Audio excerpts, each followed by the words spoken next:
Good morning good morning. कैसे हैं आप लोग। मैं Rupesh Sinha SB exam classes में आप लोगों का बहुत बहुत स्वागत करता हूं। आज हम लोग इस क्लास में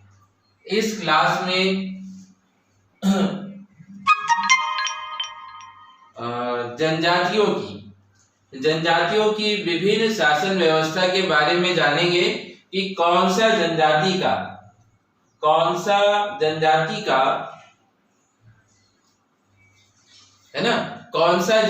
का क्या शासन व्यवस्था था, किस तरीके से उन लोगों के जाति में प्रशासनिक व्यवस्था कैसा था। देखिए, हर जनजाति का अपना खुद का शासन व्यवस्था था, चाहे वो पंचायत हो, चाहे वो खुद का गोत्र में हो। तो हर जाति में ये लोग, जनजाति जितने भी हैं झारखंड में, सब अपने रूल को लेकर चलते थे, है ना। सब अपने रूल को लेकर चलते थे। तो इसी क्रम में आज हम लोग मुंडा शासन व्यवस्था के बारे में जानेंगे। ठीक है, इसी क्रम में आज हम लोग मुंडा शासन व्यवस्था के बारे में जानेंगे कि इन लोगों का शासन व्यवस्था किस तरीके से था, किस तरीके से ये लोग अपने सभी कामों को करते थे। तो चलिए हम लोग शुरू करते हैं, है ना। इस वीडियो में हम लोग शुरू करते हैं और जानते हैं कि हर जितने भी शासन व्यवस्था है ना, जितने भी शासन व्यवस्था में किस तरह का से लोगों का जीवन यापन होता था। देखिए, सबसे पहले अगर बात करें मुंडा शासन व्यवस्था में, तो देखिए, ये मैंने पहले भी बताया है कि प्रजातीय रूप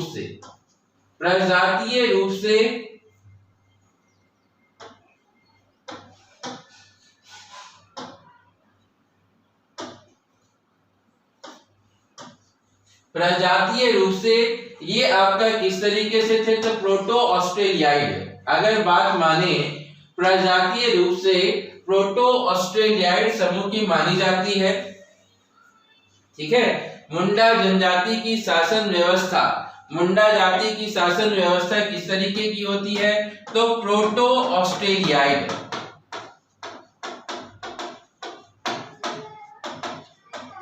ठीक है, प्रोटो ऑस्ट्रेलियाइड समूह की मानी जाती है। इनकी भाषा आस्तिक भाषा परिवार से संबंधित है, जिसको कि मुंडारी। देखिए, आस्तिक भाषा परिवार से संबंधित है, जिसको कि मुंडारी कहा जाता है। जिसको कि आपका देखिए क्या कहा जाता है, तो मुंडारी शासन व्यवस्था कहा जाता है ना। आस्तिक भाषा परिवार से जुड़ी हुई है ये। और इस भाषा मतलब मुंडा शासन व्यवस्था में भाषा कैसी थी, तो मुंडारी भाषा से ये जुड़ा हुआ था। ठीक है, उसके बाद अगर बात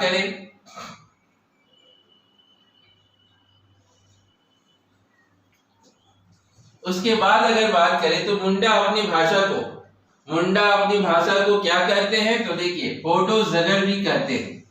मुंडा अपनी भाषा को क्या कहते हैं, तो आपका होडो जगर भी कहा जाता है। ठीक है, मुंडा लोग अपनी भाषा को किस तरीके से कहते थे, तो देखिए होडो जोगर भाषा से भी ये जुड़े हुए थे। मतलब मुंडारी भाषा को होडो जोगर भाषा भी कहा जाता था। अगर समाज का बात करें तो देखिए ये कैसा समाज था, तो पितृसत्तात्मक था। मुंडा शासन व्यवस्था में इस तरह का समाज था, तो पितृसत्तात्मक था तथा गोत्र ही समाज का मूल आधार होता था। देखिए, अगर समाज का बात करें तो इन लोगों का समाज कैसा था, तो पितृसत्तात्मक था। ठीक है, पितृसत्तात्मक था। और इनका आधार जो होता था, समाज का जो आधार होता था, वो आपका क्या होता था, तो गोत्र होता था। समाज का आधार का बात करें तो समाज का आधार आपका क्या, तो गोत्र होता था। ठीक है, तो देखिए मुंडाओं का समाज पितृसत्तात्मक होता था और गोत्र ही उसका समाज का मूल आधार होता था। ठीक है, चलिए आगे बढ़ते हैं हम लोग।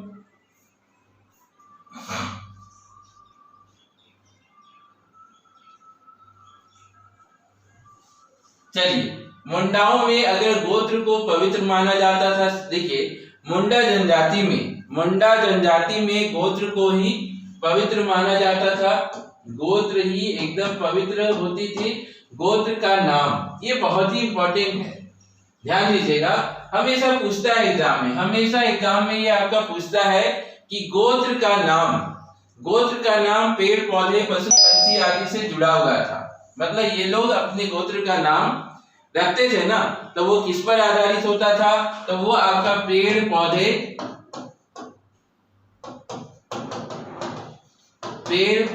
और पशु पक्षी पर आधारित था। ठीक है, पेड़ पौधे और पशु पक्षी पर आधारित था। गोत्र के नाम पेड़ पौधे पशु पक्षी के नाम पे रखे जाते थे। गोत्र का नाम, ठीक है, गोत्र का नाम देखिए पेड़ पौधे पशु पंछी आदि से जुड़ा हुआ रहता था, है ना, और उसी पर उसका नाम भी रखते थे। देखिए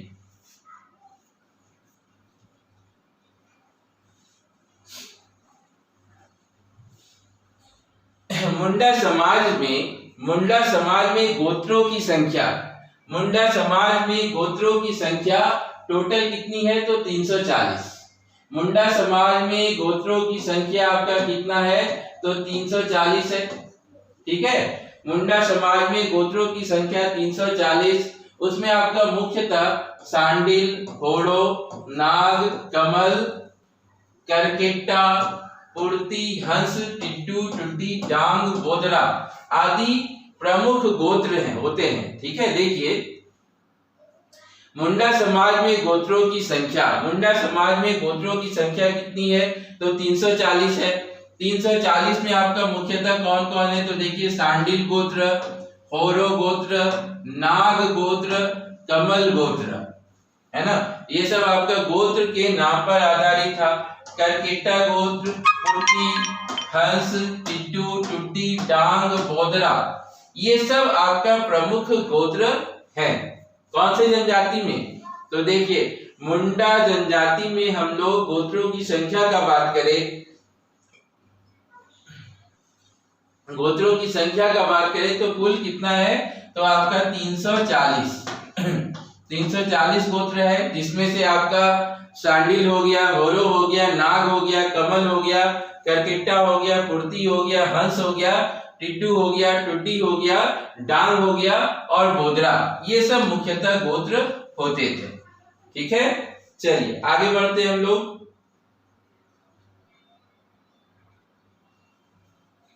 8वां प्रश्न का बात करें अगर तो देखिए मुंडा जनजाति का जो संकेंद्रण था वो आपका कहाँ था, तो रांची जिला में। मुंडा जनजाति का अभी भी जो संकेंद्रण है वो आप देखिएगा तो ज्यादातर आपको कहाँ मिलेगा, कौन सा जिला में, तो रांची जिला में मिलेगा। रांची जिला के पूर्वी और दक्षिणी पूर्वी क्षेत्रों में अगर हम लोग बात करें रांची जिला के पूर्वी और दक्षिणी पूर्वी क्षेत्रों में आपका बुंडू हो गया, है ना, रांची जिला के पूर्वी और दक्षिणी पूर्वी क्षेत्रों में मुंडू हो गया, तमाड़ हो गया, अड़की हो गया, सीली हो गया, मुरु हो गया, सोनाहातू हो गया, तोरपा से लेकर सरायकेला, गुमला, सिमडेगा, पश्चिमी सिंहभूम और बोकारो तक है।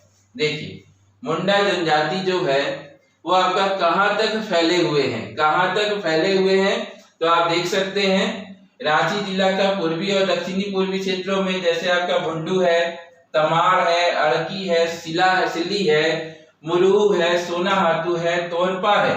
ठीक है, और अगर दूसरे जिले का बात करें तो आप देखिए सरायकेला, गुमला, सिमडेगा, पश्चिमी सिंहभूम और बोकारो जिला। इतना लंबा, क्योंकि देखिए इन लोगों का गोत्र भी आपका बहुत ज्यादा है, इस तरह के जनजाति बहुत ज्यादा बढ़े हुए हैं झारखंड में। ठीक है, और अधिकतर ये आपको कहाँ मिलेंगे, तो रांची जिला के आसपास मिलेंगे।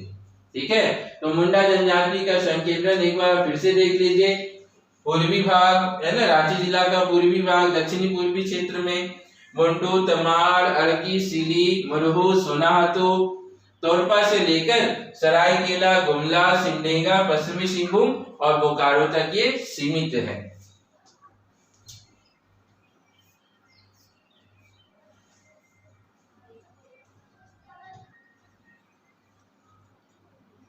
देखिए, अगर हम लोग बात करेंगे आगे मुंडा समाज की पंचायत व्यवस्था, मुंडा समाज की पंचायत व्यवस्था में आप देख सकते हैं इसके पंचायत को क्या कहा जाता है, तो पढ़ा कहा जाता है।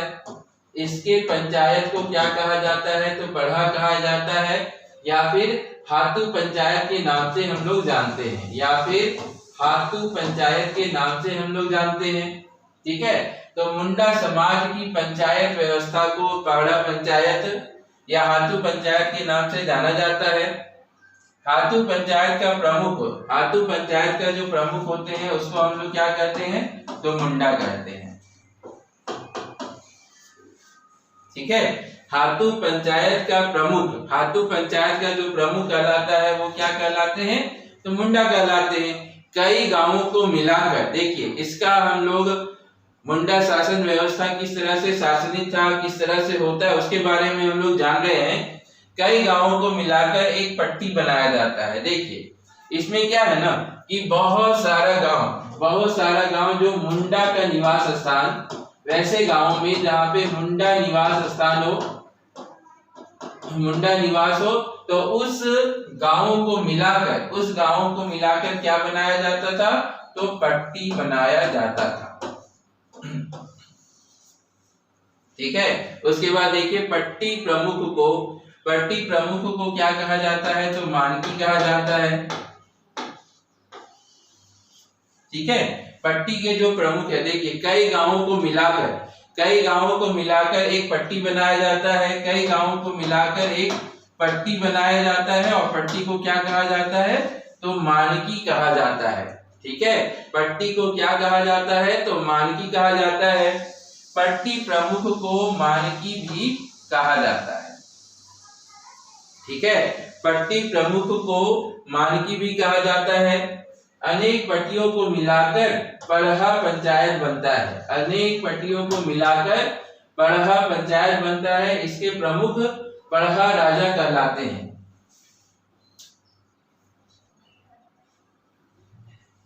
देखिए, अनेक पट्टियों को मिलाकर क्या बनता है, तो पढ़ा पंचायत बनता है। इसके प्रमुख को क्या कहा जाता है, तो पढ़ा। मुंडा जनजातियों में जो पंचायत प्रमुख होते हैं ना, पंचायत प्रमुख जो होते हैं उनको क्या कहा जाता है, तो पढ़ा कहा जाता है। ठीक है, पढ़ा पंचायत में 5 कार्यपालक होते हैं। पढ़ा पंचायत जिस तरह पंचायत में देखिए 5 पालक होता है ना, पंचायत में 5 पालक होता है, उसी तरह से आपका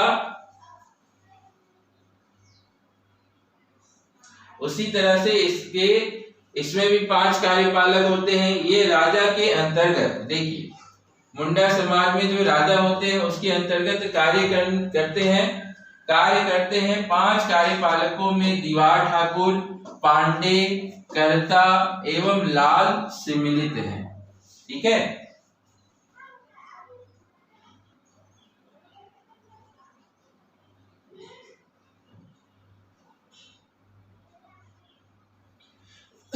देखिए दोस्तों, मैं आप लोगों को मुंडा जनजाति की प्रशासनिक व्यवस्था के बारे में बता रहा हूँ। मुंडा जनजाति की प्रशासनिक व्यवस्था के बारे में बता रहा हूँ कि इन लोगों का शासन कैसा था, है ना, इन लोगों का शासन कैसा था उसके बारे में बात कर रहे हैं।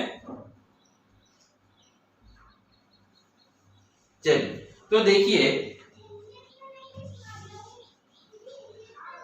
जो 5 कार्यपालक होते हैं, 5 कार्यपालक इसमें होते हैं, है ना, 5 कार्यपालक इसमें होते हैं। इसमें राजा के अंतर्गत कार्य करते हैं। ये पांचों कार्यपालक पांचों कार्यपालक किसके अंदर काम करता है? तो राजा के अंदर काम करते हैं।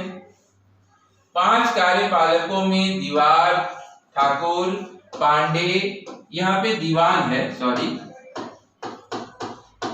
दीवान, ठाकुर, पांडे, कर्ता और लाल, ये 5 कार्यपालक सम्मिलित हैं। एक बार मैं फिर से बता दे रहा हूं, ये पांचों आपका कौन कौन है? तो देखिए, दीवान है, ठाकुर है, पांडे है ना, कर्ता है और लाल, ये 5 कार्यपालक हैं। ठीक है, चलिए अगर हम लोग आगे बढ़ें, देखिए पढ़ा राज्य का मनोनयन, पढ़ा के जो राजा मतलब मुंडा प्रशासनिक व्यवस्था में, मुंडा प्रशासनिक व्यवस्था में पढ़ा राजा का मनोनयन, पढ़ा राजा का मनोनयन, मनोनयन किस आधार पर होता है? पढ़ा राजा का मनोनयन चुनाव के द्वारा होता है। ठीक है, पढ़ा राजा का मनोनयन चुनाव के द्वारा होता है। इस प्रकार मुंडाओं की प्रशासनिक व्यवस्था प्राचीन भारत की गणतांत्रिक व्यवस्था का बेहतरीन उदाहरण है। ठीक है, पढ़ा राजा का मनोनयन चुनाव के द्वारा होता है, पढ़ा राजा का मनोनयन चुनाव के द्वारा होता है। इस प्रकार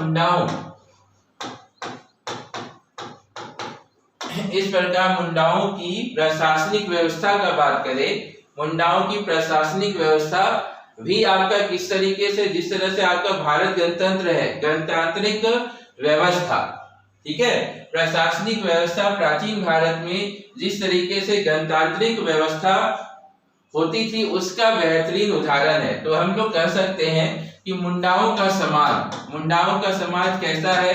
तो गणतांत्रिक है। ठीक है, मुंडाओं का समाज कैसा है? तो गणतांत्रिक है। मुंडा गांव में 3 विशेष सील होते हैं, मुंडा गांव में 3 विशेष स्थल होते हैं, सॉरी, मुंडा गांव में 3 विशेष स्थल होते हैं। जैसे उसमें आपका कौन कौन होगा? तो देखिए, सरना, मुंडा गांव में 3 विशेष स्थल होते हैं, मुंडा गांव में 3 विशेष स्थल में आपका देखिए कौन कौन है? सरना है, अखुड़ा है, सरना के बाद अखुड़ा है और शासन, ग्राम देवता का निवास है ना। देखिए, सरना, अखुड़ा और शासन ग्राम देवता का निवास स्थल, ग्राम देवताओं का निवास स्थल क्या कहलाता है? ग्राम देवता का निवास स्थल आपका क्या कहलाता है? तो सरना कहलाता है। ठीक है, ग्राम देवताओं का जो निवास स्थल है वो आपका क्या कहलाता है? तो सरना कहलाता है। मुंडा गांव में 3 विशेष स्थल होते हैं। मैं एक बार फिर से बता दे रहा हूं, मुंडा गांव में 3 विशेष स्थल होते हैं, सरना, अखुड़ा, शासन और इन लोगों का निवास स्थान। देखिए, निवास स्थल मतलब देवताओं का निवास स्थल, देवताओं का निवास स्थल जो है वो आपका कहाँ है? तो उसको हम लोग क्या कहते हैं? तो उसको देखिए सरना कहा जाता है।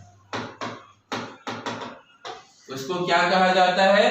तो सरना कहा जाता है। शवों को दफनाने, देखिए इन लोगों में प्रथा भी है मुंडा शासन व्यवस्था में आप देख सकते हैं कि शवों को दफनाने वाले स्थान को क्या कहा जाता है? तो शासन कहा जाता है। ठीक है, शवों को दफनाने वाले स्थान को क्या कहा जाता है? तो शासन कहा जाता है। तो देखिए, इन लोगों का कितना अच्छा है। एक तो शासन पूरी तरह से गणतांत्रिक है, उसके बाद सरना, अखुड़ा और शासन मतलब ग्राम देवता भी होते हैं, और ग्राम देवता का जो निवास स्थल है, ग्राम देवताओं का जो निवास स्थल है उसको क्या कहा जाता है? तो सरना कहलाता है। शवों को दफनाने वाले स्थान को क्या कहते हैं? तो देखिए शासन कहते हैं। जहां पर शव को दफनाया जाता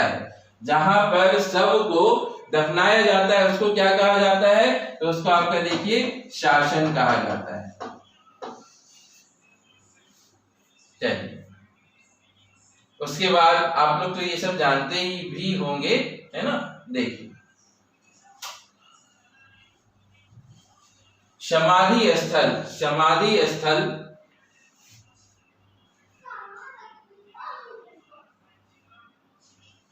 देखिए समाधि स्थल का बात करें, समाधि स्थल पर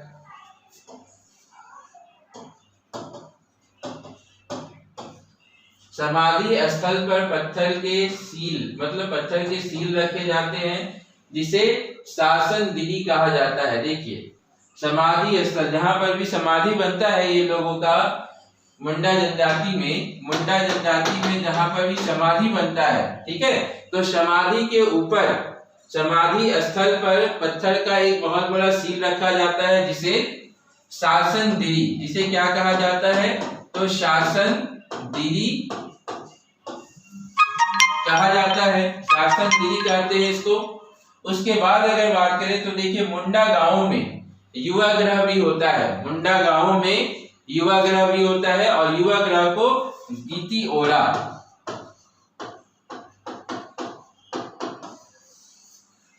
ठीक है, मुंडा गांव में देखिए युवा ग्रह भी होते हैं। युवा ग्रह को किस नाम से पुकारा जाता है, तो गीति ओरा के नाम से पुकारा जाता है।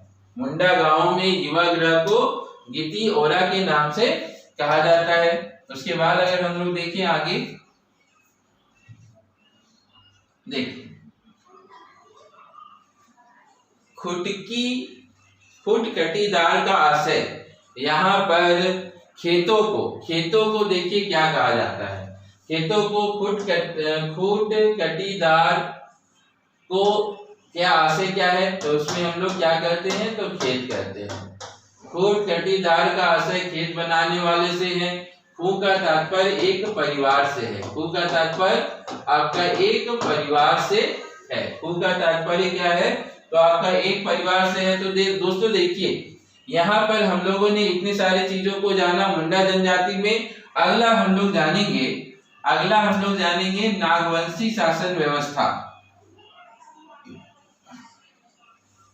देखिए अगला जो है वो आपका क्या है, तो नागवंशी शासन व्यवस्था। मुंडाओं की राज व्यवस्था प्रथम शताब्दी में, मुंडाओं की राज व्यवस्था प्रथम शताब्दी में 64 ईस्वी पूर्व,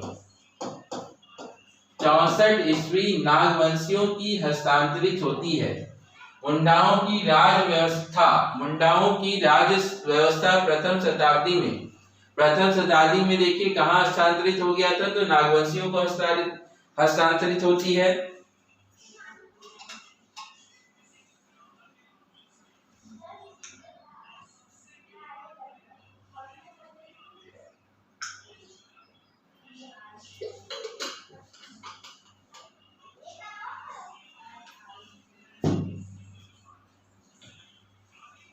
ठीक है, मुंडाओं की राजव्यवस्था प्रथम शताब्दी में 64 ईस्वी, प्रथम शताब्दी यानी 64 ईस्वी में नागवंशियों को हस्तांतरित होती है। प्रथम नागवंशी शासक, देखिए ये प्रश्न हमेशा पूछता है, प्रथम नागवंशी शासक कौन थे, तो फनी मुकुट राय। प्रथम नागवंशी शासक कौन थे, तो फनी मुकुट राय, है ना। फनी मुकुट राय ने मुंडाओं की पढ़ा व्यवस्था को समाप्त नहीं किया। देखिए प्रथम ये क्वेश्चन आ सकता है कि किस नागवंशी शासक ने फनी मुकुट राय, मतलब किस प्रथम नागवंशी शासक कौन था, तो फनी मुकुट राय ने मुंडाओं की पढ़ा व्यवस्था को समाप्त नहीं किया। ठीक है, मुंडाओं की पढ़ा व्यवस्था को समाप्त नहीं किया। मुंडाओं की कर व्यवस्था का बात करें, देखिए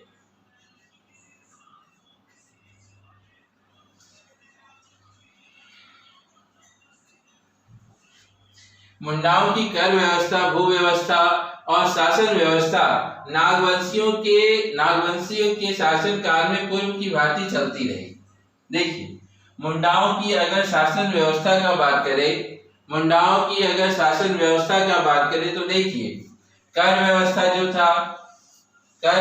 जो था उसके बाद भू व्यवस्था जो था और शासन व्यवस्था, ये तीनों कर व्यवस्था, भू व्यवस्था और शासन व्यवस्था तीनों आपका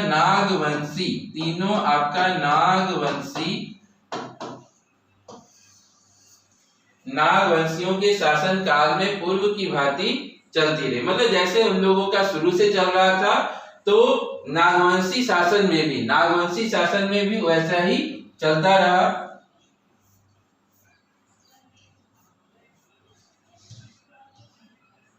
देखिए अगर हम लोग आगे बात करें तो देखिए मुंडाओं और नागवंशियों में, मुंडा और नागवंशी कालीन व्यवस्था में प्रथम प्रभावकारी हस्तक्षेप किसके समय हुआ था? मुंडा और नागवंशी कालीन शासन व्यवस्था में प्रथम प्रभावकारी हस्तक्षेप का बात करें, प्रथम प्रभावकारी हस्तक्षेप का बात करें तो देखिए सबसे पहला हस्तक्षेप जो हुआ था 1585 ईस्वी में 1585 ईस्वी में मुगलों के आक्रमण से प्रारंभ हुआ था। मतलब सबसे पहली जो यहाँ पर विदेशी आक्रमण हुआ वो आपका किसका हुआ? तो मुगलों का हुआ। तो देखिए मुंडा और नागवंशी कालीन शासन व्यवस्था में प्रथम प्रभावकारी हस्तक्षेप जो हुआ है वो किसका हुआ है? तो 1585 ईस्वी में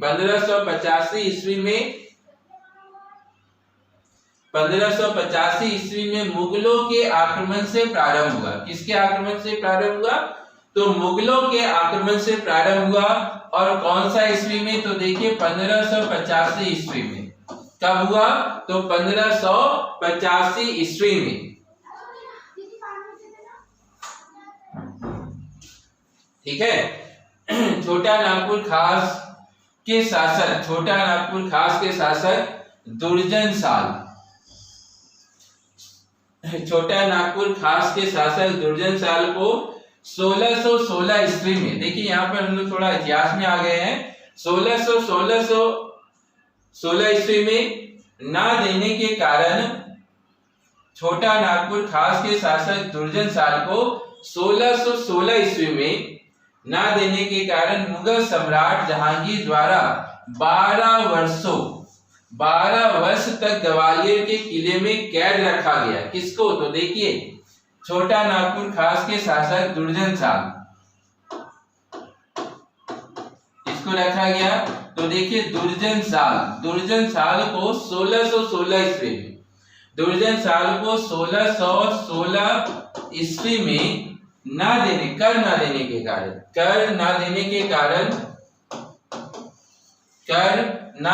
के कारण मुगल सम्राट जहांगीर द्वारा 12 वर्षों तक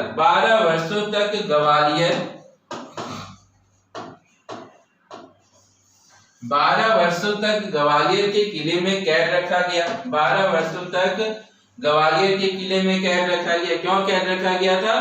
तो देखिए वो टैक्स कर जो सेटलमेंट हुआ था दोनों के बीच, वो टैक्स देने से वो इनकार कर रहे थे।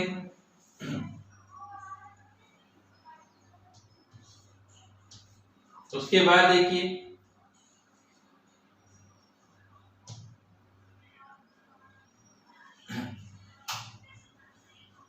फिर आपका देखिए 1616 ईस्वी में 12 वर्षों तक उनको जेल में रखा गया। उसके बाद जब 1628 ईस्वी में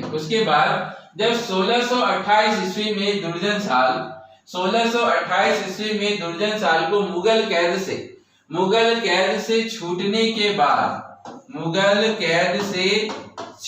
के बाद दुर्जन साल द्वारा, मुगल कैद से जब वो छूटा तो दुर्जन साल द्वारा 6000 वार्षिक कर देना स्वीकार कर लिए। ठीक है, ये वाला प्रश्न आपका आया हुआ है एग्जाम में। देखिएगा पूछा गया था कि कितना कर देना उन्होंने स्वीकार किया था। तो देखिए 1628 ईस्वी में दुर्जन साल को मुगल कैद से छूटने के बाद दुर्जन साल द्वारा 6000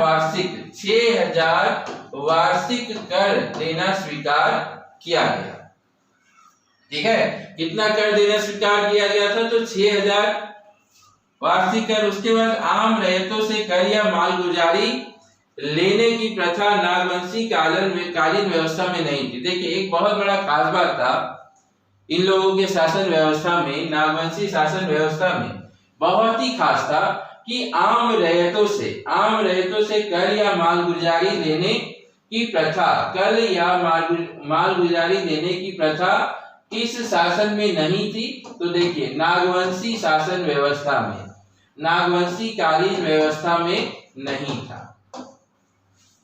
ठीक है, 1628 ईस्वी में दुर्जन साल को मुगल कैद से छूटने के बाद दुर्जन साल द्वारा 6000 वार्षिक कर देना स्वीकार किया गया था और आम रैयतों से मालगुजारी और कर लेने की प्रथा नागवंशी कालीन शासन व्यवस्था में नहीं था। ठीक है, नागवंशी कालीन व्यवस्था में आपका मालगुजारी लेने का प्रथा क्या था? तो नहीं था।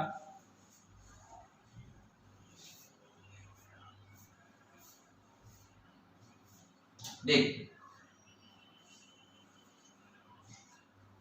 उसके बाद अगर बात करें, देखिए यहाँ पर जितना भी प्रश्न आप लोगों को मिल रहा है सब आपका बहुत बहुत इंपॉर्टेंट है। अगर आप लोग जेपीएससी का तैयारी कर रहे हैं, है ना, अगर आप लोग जेपीएससी का तैयारी कर रहे हैं तो जेपीएससी के लिए यहाँ पर जितना पॉइंट मैं आप लोगों के समक्ष लेकर आ रहा हूँ, वो सब आपका बहुत बहुत इंपॉर्टेंट है। हर क्लास में, हर वीडियो में जितना भी मैं पॉइंट लेके आ रहा हूं, अगर बात करें तो आप वहां से देखिए, कम से कम हर क्लास में आपका 5 पॉइंट ऐसा होता है जो आपका एग्जाम के पॉइंट ऑफ व्यू से, अगर आप लोगों ने इससे पहले प्रीवियस ईयर का एग्जाम दिया होगा,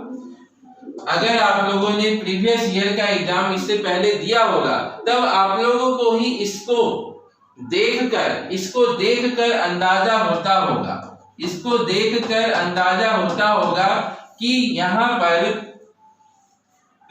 यहाँ पर जितना भी आप लोगों को मिल रहा है वो सब आपका क्या है? तो एकदम खास पॉइंट को हम लोगों की पूरी टीम ने खास पॉइंट को सेलेक्ट किया है ना। इसमें देखिए, इसको हम लोगों को सेलेक्ट करने में कम से कम 2 से 3 घंटा लगता है, तब आप लोगों के समक्ष ये प्रस्तुत होता है। तो देखिए, बहुत ही इंपॉर्टेंट है। अरे अगर आप जेपीएससी का तैयारी नहीं भी कर रहे हैं तो आगे अगर आप जेएसएससी का फॉर्म आता है, इंटर लेवल का फॉर्म आता है, मैट्रिक लेवल का फॉर्म आता है, झारखंड के एग्जाम में, झारखंड राज्य में इंटर लेवल का अगर फॉर्म आ रहा है, मैट्रिक लेवल का आ रहा है, ग्रेजुएशन लेवल पर आ रहा है, तो सभी में आपका क्या है? तो झारखंड जीके पूछा जाता है ना। तो उस पॉइंट ऑफ व्यू से भी आप देख सकते हैं। और मैं बार बार बोल रहा हूं कि इसको करने में, देखिए, इसको सेलेक्ट करने में हम लोगों को बहुत ही मेहनत लगता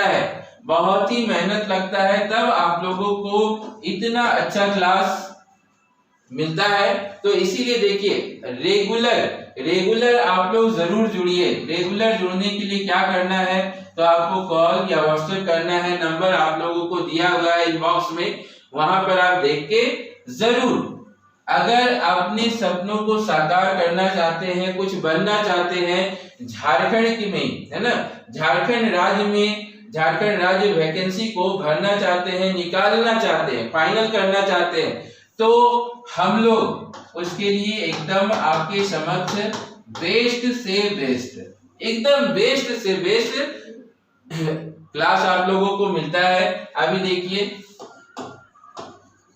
आपका एमटीएस का जो वैकेंसी आया हुआ है, सेंट्रल, है ना, स्टाफ सिलेक्शन कमीशन, ये सेंट्रल गवर्नमेंट में एमटीएस का जो पोस्ट आया है, उसके लिए आज से क्लास आपका स्टार्ट हो रहा है। तो देखिए, जो मैट्रिक है ना, जो 10 पास कर चुके हैं उन लोगों के लिए यह क्लास बहुत ही इंपॉर्टेंट होगा। तो जरूर जुड़िए 5:30 बजे शाम में। कितना बजे? तो 5:30 बजे शाम में मैं आप लोगों के समक्ष उपस्थित होऊंगा और लाइव उपस्थित होऊंगा। ठीक है, तो चलिए। पहला के प्रमुख मानकियों को नागवंशी शासकों ने क्या कहा था? तो भुइंजर कहा था। देखिए, पहला के प्रमुख मानकियों को नागवंशी शासक ने क्या कहा था? नागवंशी शासक ने क्या कहा था? तो भुइंहर कहा था तथा उन्हें मालगुजारी वसूलने का आदेश दिया था। देखिए, पढ़ा के प्रमुख मानकियों को नागवंशी शासक ने मालगुजारी वसूलने का आदेश दिया था और उसका कुछ स्पेशल नाम रखा था। क्या नाम रखा था? तो भुइंजर। ठीक है, फिर आपका देखिए 1765 ईस्वी में बिहार बंगाल की दीवानी मिलने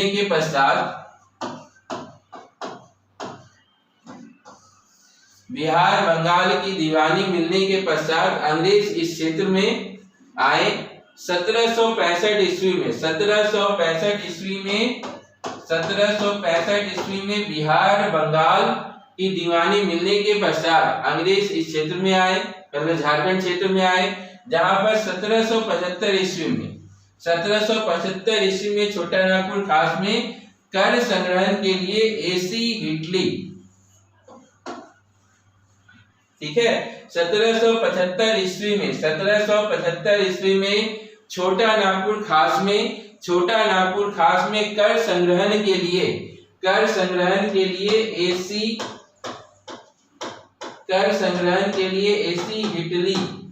एसी हिटली को प्रथम सिविल कलेक्टर नियुक्त किया गया था। देखिए, बहुत ही इंपॉर्टेंट है ये पॉइंट कि 1775 ईस्वी में छोटा नागपुर खास में कर संग्रहण के लिए किसको नियुक्त किया गया था? तो एसी हिटली को नियुक्त किया गया था।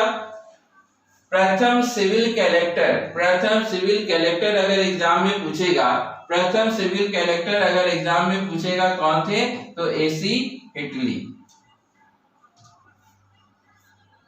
देखिए, अगर आपका लॉर्ड कर्नवालिस 30 नंबर का प्रश्न, लॉर्ड कर्नवालिस द्वारा 22 मार्च 1793 ईस्वी को, लॉर्ड कर्नवालिस के द्वारा 22 मार्च 1793 ईस्वी को अस्थायी बंदोबस्त की व्यवस्था की गई। किसके द्वारा? तो लॉर्ड कर्नवालिस। ये पूरे भारत में लागू हुआ था।